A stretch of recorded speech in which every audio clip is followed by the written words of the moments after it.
চোখের গুনাহ করলে আল্লাহ রাব্বুল আলামিন বান্দাকে দুনিয়াতে 5টা আযাব দেয়, যে আযাবগুলো বান্দা ফেস করে এবং এই আযাবগুলোর কারণে তার পুরো জীবনটা ধ্বংসের দ্বার প্রান্তে পৌঁছে যায়। এবং চোখের গুনাহটা হচ্ছে এমন একটা মারাত্মক বড় গুনাহ বর্তমানে জেনারেশনের কাছে। চোখের গুনাহ করি না আমরা এমন যুবক, এমন মানুষ, এমন নারী পাওয়া বড্ড মুশকিল। কারণ এখন সোশ্যাল মিডিয়ার যুগ, বাহিরে নগ্নতার সময় চলছে। ফেসবুকে ঢুকলে নগ্নতা, বাহিরে গেলেও নগ্নতা। যেখানে আপনি যাবেন দেখবেন অশ্লীলতার একটা সয়লাভ ঘটে গিয়েছে।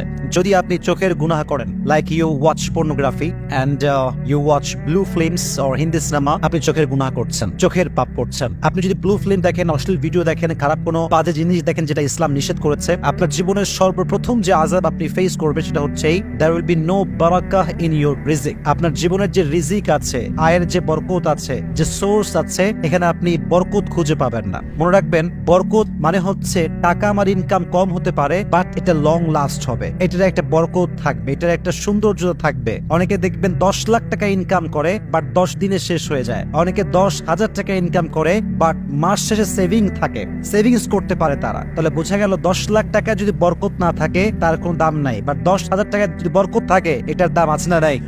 বরকত এটা হচ্ছে it's like a blessing in your life. আমাদের জীবনে বরকতটা হচ্ছে একটা নিয়ামত। আর হাদিসে এসেছে ইযা কুনতা ফি নিয়ামাতিন, যখন তুমি কোনো নিয়ামতে আছো, আল্লাহ তোমায় কোনো নিয়ামত দিয়েছে, এটার কদর তুমি করতে শেখো। যদি তুমি গুনাহ করতে থাকো, মাথায় রেখো ফাইন্না যুনুব তাজিলুন নিয়াম, তোমার জীবনের গুনাহ, অন্যায় তোমাকে সমস্ত নিয়ামত থেকে দূরে সরিয়ে দিবে। তাহলে চোখের গুনাহ হচ্ছে একটা অন্যায়, আর রিজিক হচ্ছে একটা নিয়ামত। যে অন্যায় করে, গুনাহ করে, তার নিয়ামত আল্লাহ তাআলা ছিনিয়ে নেয়, কেড়ে নেয়। 2 নাম্বার, কোন বান্দা যদি চোখের অন্যায় করে, তার 2 নাম্বার আযাব হচ্ছে তার জীবনে ভালো কাজে কোনো বরকত থাকবে না, ভালো কাজে কোনো মন থাকবে না, কোনো ইন্টারেস্ট থাকবে না। কাজ করবে ভালো, বাট কোনো ইন্টারেস্ট থাকবে না। এটা একটু ভালো করে বোঝাবার ট্রাই করি। ইন্টারেস্ট বলতে শান্তি, ভালো কাজের একটা মানসিক শান্তি আছে না নাই?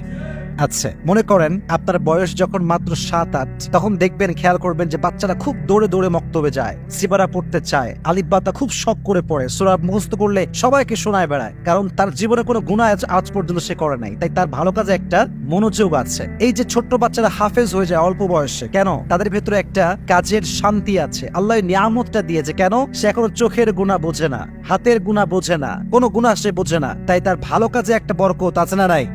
আর একটা কথা মাথায় রাখবেন, যখন আপনি চোখের গুনাহ করতে থাকেন, আপনার ভালো কাজে মনোযোগ বা ইন্টারেস্ট কেন থাকে না? এর কারণটা হচ্ছে এই, মাথায় রাখবেন, যে ব্যক্তি হারাম কাজ করতেই থাকে, করতেই থাকে, করতেই থাকে, একটা পর্যায়ে গিয়ে তার হৃদয়টা শক্ত হয়ে যায়। ফলে তার কাছে গুনাহ আর গুনাহ মনে হয় না। গুনাহ করে, বাট গুনাহ করে যে একটা রিয়েলাইজেশন আছে, একটা অনুধাবন আছে, এটা আর থাকে না। ফলে তার অন্তরটা শক্ত হয়ে যায়। আর যার অন্তর শক্ত হয়ে যায়, তার ভালো কাজে কোনো ইন্টারেস্ট থাকতে পারে। তাহলে বোঝা গেল, আপনি যদি চোখের গুনাহ করতেই থাকেন, আপনার যে ভালো কাজে একটা আগ্রহ, এটা কমে যাবে। যদি আপনি চোখের গুনাহ করতেই থাকেন, যদি এরকম চলতেই থাকে, চোখের গুনাহ হতেই থাকে, গ্রাজুয়ালি আপনার যে মেমোরি লেভেল, আপনার যে স্মরণ শক্তি, এটা আপনার স্মরণ শক্তিকে কমায় দিবে। আপনার স্মরণ শক্তি যদি আগে ছিল 100%, এটা লো হতে হতে 10%-এও আসতে পারে। এবং হাদিস তো তাই বলে, যখন কোনো মানুষ চোখ দিয়ে গুনাহ করে, চোখ দিয়ে বাজে অশ্লীল ভিডিও বা বাজে জিনিস দেখে, যেটা ইসলাম পরিপূর্ণ নিষেধ করেছে, আল্লাহ রাব্বুল আলামিন তার ব্রেনের যে অ্যাক্টিভিটি লেভেল, এটাকে লো করে দেয়। আপনি দেখবেন একজন বাচ্চা যার বয়স 8 থেকে 9, অনেক ইতিহাস আছে এরকম, কোন বাচ্চা 30 দিনে হাফেজ হয়ে গেছে, কোন বাচ্চা 15 দিনে হাফেজ হয়ে গেছে, কোন বাচ্চা 1 মাসে হাফেজ হয়ে গেছে, কোন বাচ্চা 1.5 মাসে হাফেজ হয়ে গিয়েছে। এরকম নিউজ বাংলাদেশ সহ গোটা বিশ্বে আছে না নাই?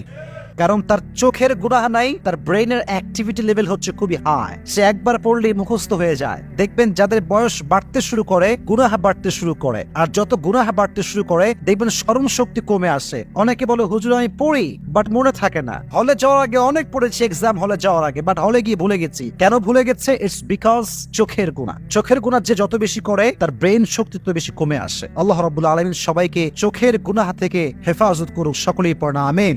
3 নাম্বার আযাব। 4 নাম্বার আযাবটা বড় মারাত্মক, and it's very sensitive, very sensitive. আচ্ছা বলেন তো, কিয়ামতের দিন বান্দাকে সবচেয়ে গুরুত্বপূর্ণ একটা ইবাদত সম্পর্কে জিজ্ঞেস করা হবে। এই ইবাদতের নাম কি বলেন তো? বলেন নাকি? নামাজ। Everyone will be asked about salah. The first question will be about our salah. প্রথম প্রশ্ন হবে, have you performed the salah? নামাজ কি ঠিকঠাক পড়েছো?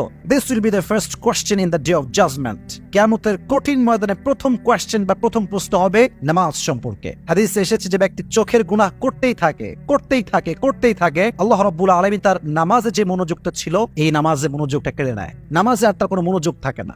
আস্তে আস্তে তার নামাজটা মিনিংলেস নামাজ হয়ে যায়। কেমন মিনিংলেস? নামাজ পড়ছে এইখানে, মন আছে বিদেশে, মন আছে পার্কে, মন আছে আর এক জায়গায়, এরকম হয় না? দেহ আছে এখানে, মন আছে আর এক জায়গায়। এর কারণ হচ্ছে চোখের গুনাহ করলে নামাজের ভেতরে যে কনসেন্ট্রেশনটা এটা অটোমেটিক্যালি উঠে যায়। এজন্য যারা বলেন যে হুজুর নামাজে মন নাই, I can not concentrate in my সালাহ, একটু চেক করেন নিজেকে যে আপনি কি চোখের গুনাহের সঙ্গে জড়িত আছেন কিনা। যার চোখের গুনাহ যত বেশি, নামাজের সঙ্গে তার কানেক্টিভিটি তত বেশি কম। 5 নম্বরটা হচ্ছে সবচেয়ে বড় মারাত্মক। 4টা বলেছি, অবশ্যই এটা ক্ষতিকর, অনেক বড় আযাব। 5 নম্বরটা আরো বিশাল বিশাল বড় আযাব। আযাবটা হচ্ছে যে বান্দা চোখের গুনাহ করে, চোখের অন্যায় করে, চোখ দিয়ে ব্লু ফিল্ম দেখে, অশ্লীল ভিডিও দেখে, আল্লাহর হাবিব বলেছেন চোখের গুনাহ যে করে মৃত্যুর সময় তার জবানে কালেমা নসিব হবে না। বলেন নাউজুবিল্লাহ। কালেমা নসিব হবে না, তার জবান দিয়ে কালেমা বের হবে না। সে যতই ট্রাই করুক না কেন, তার জবানে কালেমা আটকে যাবে, সে কালেমা পড়তে পারবে না। ইটস বিকজ চোখের গুনাহ। চোখের গুনাহ আপনার কালেমাকে কেড়ে নিবে। আপনার মৃত্যুর সময় ইমানি হালাতকে কেড়ে নেওয়ার শক্তি এই চোখের গুনার ভেতরে আছে। খবরদার, খুবই স্বাভাবিক এবং খুবই এ বিষয়ে আমাদেরকে মাথায় রাখতে হবে যে মৃত্যুর সময় যদি জবানে কালেমা নসিব না হয়, এটাকে আমরা স্বাভাবিক ভাববো এই হিসেবে যে সে চোখের গুনাহ করেছে, তাই তার এই আযাবটা আল্লাহ রাব্বুল আলামিন তাকে দিয়েছে। এজন্য প্রিয় ভাইরা, যতই অন্যায় আমরা করি না কেন, তওবা তো অবশ্যই করব এবং ট্রাই করব যেন চোখের গুনাহ থেকে বাঁচা যায়। পাশাপাশি এটা থেকে বাঁচার জন্য কিছু টিপস আমি আপনাদেরকে দিব। যদি আপনার ফেসবুকে কানেক্টিভিটি খুব বেশি থাকে, চেষ্টা করবেন যত বাজে অ্যাড আছে এগুলোকে বন্ধ করা যায় কেমন করে, 1 নাম্বার। 2 নাম্বার হচ্ছে কোনো সিনেমার কোনো পেজ বা সং এর কোনো পেজ বা অশ্লীল ভিডিও আপ দেয় এরকম কোনো পেজে লাইক দেওয়া যাবে না, কমেন্ট করা যাবে না, ফলো করাও। যত বেশি পারেন ভালো ভালো পেজে লাইক দিবেন, কমেন্ট করবেন, ফলো দিয়ে রাখবেন। এতে করে আপনার সামনে বারবার ভালো ভালো ভিডিও শো করবে এবং আপনি নিজের নফসকে কন্ট্রোল করতে পারবেন। আর সবচেয়ে বড় মারাত্মক বিষয়টা হচ্ছে যখন আপনি একটা চ্যানেল সাবস্ক্রাইব করছেন যেটাতে সবসময় নগণ্য ভিডিও আপলোড হয়, ওটার নোটিফিকেশন যখন আপনার কাছে আসবে, অ্যাজ এ মুসলিম অথবা as a normal man, you will not able to control your self from this video. কারণ হচ্ছে মানুষ তো মানুষ মাত্রই ভুল।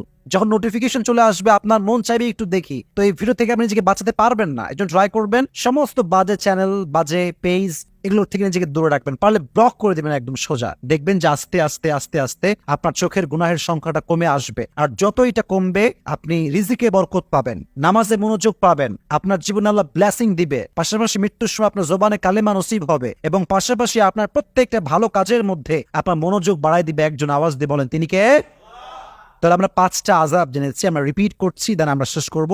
1, যে ব্যক্তি চোখের গুনাহ করবে তার জীবনে there will be no Baraka in his রিজিক, তার রিজিকে কোনো বরকত থাকবে না। 1 নাম্বার বলেন, রিজিকে কোনো বরকত থাকবে না, নাম্বার 1। নাম্বার 2, যে আযাবটা তার হবে সেটা হচ্ছে ভালো কাজে তার কোনো ইন্টারেস্ট থাকবে না। এর কারণ হচ্ছে তার অন্তরটা আস্তে আস্তে শক্ত হয়ে যায়, ফলে তার ভালো কাজে কোনো আগ্রহ আর থাকে না।